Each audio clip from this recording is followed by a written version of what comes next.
And joining us now with his reaction to this is Brampton Mayor Patrick Brown. We appreciate your time, Mayor. What's your thoughts on the news? Well, I don't think this is necessarily good news. Let's not forget the fact that we've lost 3,000 jobs from the Brampton plant. The fact that Stellantis is playing up a recycled announcement they've made many times about that new shift in Windsor. So 217 Brampton employees took that offer to move hundreds of kilometers away from their families. This continues to be a difficult situation, and I continue to be worried about the Trump attack on Canada's auto sector. Unfortunately, Stellantis, in the case of the Brampton plant, caved despite the massive subsidies Stellantis has received from the Canadian and provincial government.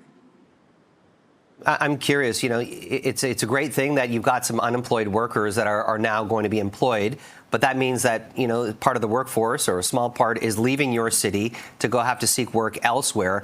And just the optics of that. I'm sure a lot of these people would much prefer to be able to stay in Brampton and work in Brampton, but that's not the case. I just want to get your take on that. And where do you see things going?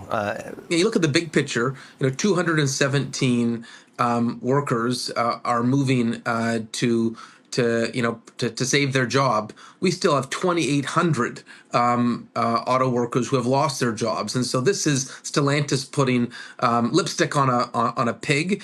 They still have a duty and an obligation to Canadian taxpayers. They accepted billions in subsidies from the Canadian and provincial governments over the years under McGuinty and Harper, under Trudeau and Ford, and even our own city council in the 1980s, giving them land. They have accepted all these subsidies on the basis of production in Brampton, and they're reneging on this. And so I know the CEO at the auto show this weekend said there's going to be a product coming, and they want to have this plant busy again. But I can tell you, in my own meetings with Stellantis, they've been clear. As long as tariffs exist on the auto sector in Canada, there is not a business case for auto jobs in Canada. And so they continue to be bullied. Until I see Stellantis with some backbone, I'm not going to be encouraged by these PR exercises. As I said, this is putting lipstick on a pig, and my heart still goes out to the 2,800 auto workers who have lost their jobs because of the lack of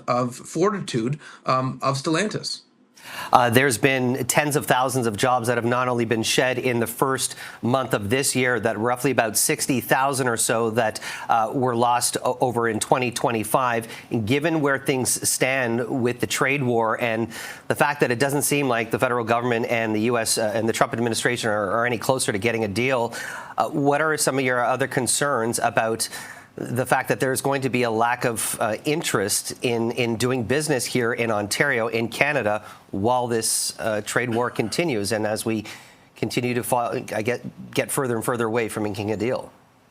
Well, I think it speaks to the urgent need to diversify our trade relationships, to create new jobs, to find new opportunities for Canadians. I don't think we're going to change Donald Trump's position. Maybe you American voters will at the midterms. Maybe the Supreme Court decision on the legality of these tariffs could change the direction of this economic attack on Canada. But call a spade a spade. This is a difficult time. For history, we've always depended on a great relationship with the United States, and I think the fact that he wants to put taxes on products that are jointly made by Americans and Canadians is a disaster for Canada, but it's a disaster for the U.S. too. Don't kid yourself. This is killing American jobs as well. Brampton Mayor Patrick Brown, always appreciate your time. Thanks for joining us.